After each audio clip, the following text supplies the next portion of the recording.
Welcome. In this video, I'm going to start going through the solutions for the 6.1 ABC problem set. So these problems start on page 204, and question number 1 says, consider the following reaction. And you've got a fairly lengthy equation given there, and it says describe 3 different ways in which you could measure the rate of this reaction. And the 2 easiest ones, I think, to notice for number 1 are that you could have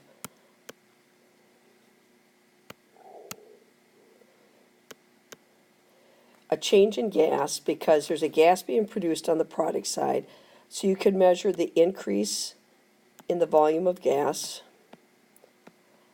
volume being far easier to measure on a gas than mass is. Or you could let the gas escape and measure the decrease in mass over time because gas is being allowed to escape. A couple others that aren't quite as easy to pick up on, and I should be numbering this a little bit different. This is number 1 and my 3 different methods. I could look at the change in color, and the reason my hint that there'd be a change in color is I see manganese oxide on one side and manganese ions on the other. And I know manganese is a transition metal, and you might remember from our lab back in HP that transition metals are responsible for the colors. So if you were desperate, that would be a good guess.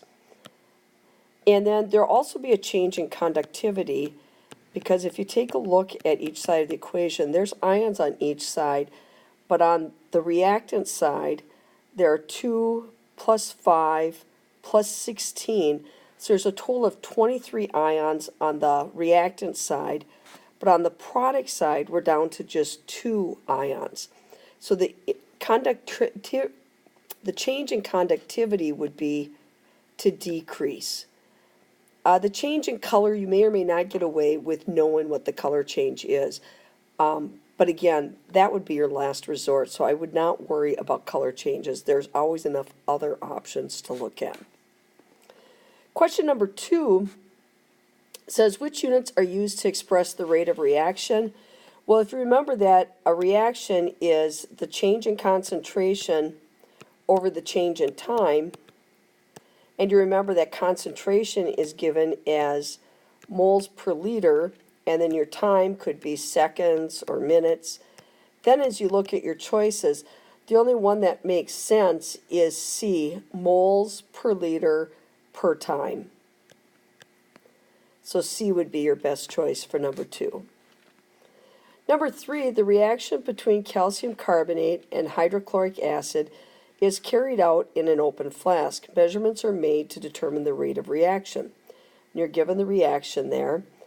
And then it asks,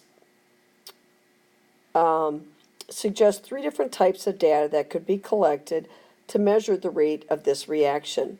Well, with number 3 again, I'm just going to go back and recycle a couple things here, because with number 3, I can again use the change in volume of gas, because again, a gas is being produced on the product side but isn't present on the reactant side. And I could also let the gas escape and record the decrease in mass. The other thing in this case, because I have HCl on the reactant side, I have 2H plus on the reactant side, and then it's being converted to H2O on the product side. So that means I'm going to see a pH change, and I'm actually going to see an increase in pH as the H plus is converted to H2O. So there's going to be less H plus in there, which is going to move my pH closer to 7. And then finally, number 4, the following data were collected for the reaction. It says draw a graph of concentration against time and determine the reaction rate after 60 seconds and after 120 seconds. Well, you're going to have to go ahead and plug this in on something, but once you've done that, then you can go ahead and look at your results. I mean, you're roughly going to have a graph looking like, you can go from 0 to 20, and you're going to see a decrease in concentration, and you're going to have to draw a line. If you want to, they say, draw a graph, determine the reaction rate after 60 seconds and after 120. And so what you have to do is at the 60-second mark, which let's just say it's right here on the graph, I have to draw a line tangent to that and take my readings at that point, and then I'd have to do the same thing at 120.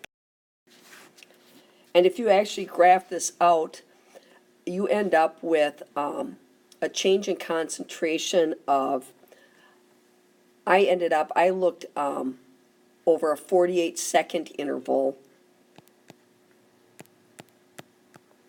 I end up with a change in concentration of 0.040 for my 60-second mark, and that gives me 8.3 times 10 to the minus fourth. And again, the units can be moles per liter, in this case per second. And then at 120, when I pulled the data points I used, I came up with 60 seconds as my total. And then my change in concentration was 0.022, giving me a rate of 3.7 times 10 to the minus fourth. And again, that's going to be moles per liter per second. Question number 5 says, which statement is correct for a collision between reactant particles that leads to reaction? We have to remember that colliding particles, first of all, they have to collide, but colliding particles indicates that. But they must have sufficient energy, or the activation energy, and then they have to have the correct orientation. So looking at these, A says they have to have different energy. Not true. They don't have to have the same energy. They just have to have enough combined energy. So C says they must have kinetic energy greater than the average kinetic energy. The only statement here that is true is D, that they must have colliding energy greater than the activation energy required. Number 6, which of the following determine whether a reaction will occur? 1 says the orientation of the molecules, that's true. 2 says the energy of the molecules, that's also true. And 3 says the volume of the container. 3 doesn't have anything to do with it other than a smaller container perhaps would crowd it and cause more collisions to occur. But what actually, and that would only affect rate in that case, what would actually determine whether or not you're going to form product or a reaction would occur would be the first two, the energy and the orientation. And number 7, if we compare two reactions, one which requires the simultaneous collision of 3 molecules and the other which requires a collision between 2 molecules, which would you expect to be faster? I would expect the one with 2 molecules to be faster because there's a greater chance of 2 molecules colliding and colliding with the correct orientation. So colliding at all and with correct orientation. Than there would be for this to happen with 3. It's like trying to roll the same number on 2 dice versus rolling the same number on 3 dice. You're far more likely to get it on 2 dice than 3 dice. Okay, moving on to page 212 in the practice questions. Number 3 asks, which experimental procedure could be used to determine the rate of reaction for the reaction between a solution of cobalt chloride and concentrated hydrochloric acid? A says measure the change in pH given time. Problem with that is there's no H plus in there. There's only the Cl minus, so there's not going to be a change in pH. B, measure the change in mass. Again, mass should be conserved because there's no gas being allowed to escape. C, use a colorimeter to measure the change in color. This is a possibility because at least you have cobalt in there, which is a transition metal. So let's check out D. Measure the change in volume of the solution. Again, my volume shouldn't change because there's no gas escaping. So based on what I know, I would go with C. Cobalt, being a transition metal, should allow a color change to happen. Number 5, which of the following statements is incorrect Rate of chemical reaction depends on temperature. It certainly does. It doubles roughly every 10 degrees. Rate and time are directly proportional. That's not true. They're inversely proportional, which is why we see an exponential curve. So B is not going to be true. C, the rate of most chemical reactions decreases with time. That's true. That's why we get the exponential graph. And D, a catalyst for a reaction increases the rate of both its forward and reverse reactions. That's also true. So I'm confident that B, rate and time are directly proportional, is my incorrect statement. Number 8, which of the following measurements would not be a suitable means to follow the rate of the reaction? So the rate of this reaction, so I paused there and wrote the equation up above because this goes back to question number 7. So which would not be a suitable means? Increase in mass? No, I'd expect a decrease in mass because a gas is being released with the CO2. So A appears to be my wrong one. Increase in volume at constant pressure? Yeah, the volume should increase if I'm collecting the gas. Decrease in pH? That also should be true as the HCl is being converted to H2O as one of the products. That would decrease, that would actually increase the pH, so that's also incorrect. And D, increase in pressure at constant volume. I would expect an increase in pressure if I kept the volume constant. I would expect B and D both have to be true because you can either hold the volume constant or the pressure constant, and the other one is going to increase as the gas is being produced. So number 8, both A and C would not be suitable. There's not going to be a decrease in pH because as hydrogen ions are consumed, it increases the pH towards 7. And there's not going to be an increase in mass as gas is being produced. If you collect it, the mass would stay the same. If you release it, the mass would decrease. Number 9, the sketch graph below represents the result of an experiment to measure the rate of this reaction. And it says, which of the following is the best explanation for the shape of the graph? The rate of the reaction increases with time. Well, even though we're seeing an increase in the volume of CO2, that's an increase in a product being produced. There is not an increase in the rate of this reaction because it's exponential. The slope is decreasing right from the beginning. I'm seeing the slope slow down, down, down. So the first two can't be correct because there's not an increase in the rate.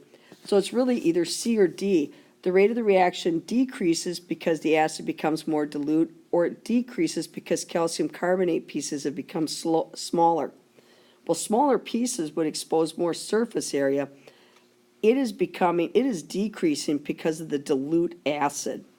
There is less particles available to collide, slowing the reaction rate down. So C would be my correct choice on this one.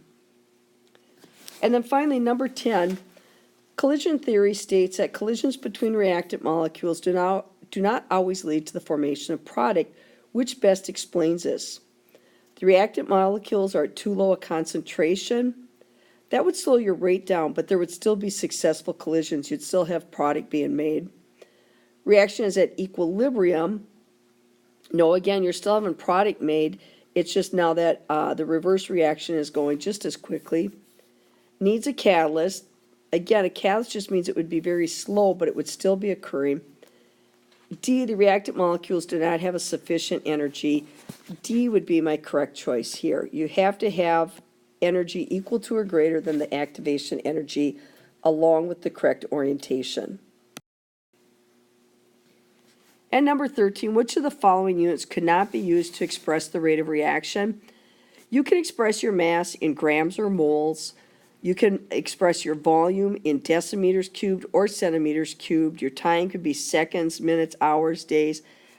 A is the one that's incorrect because it's not moles per liter per second. The time would have to be on the bottom of the ratio, and it's not in letter A. And finally, number 14, the atmosphere consists mostly of nitrogen gas and oxygen gas. And you may remember it's about 80% nitrogen to 20% oxygen. You should at the very least be aware there's a lot more nitrogen in the atmosphere than oxygen. So under normal gases, these two gases react, under normal conditions, these two gases react together to form nitrogen oxide extremely slowly. Which statement is the best explanation for the low rate? A, the atmosphere does not contain a catalyst. That could be true. B, the reaction between nitrogen and oxygen has a very high activation energy. That also could be true. C, oxygen molecules are more likely to collide with themselves than with nitrogen. That is not true. With an 80 to 20 ratio, they're far more likely to collide with nitrogen. D, the simultaneous collision of three molecules is unlikely. Although that's true, I only need two molecules to collide, a nitrogen and an oxygen, so that's irrelevant.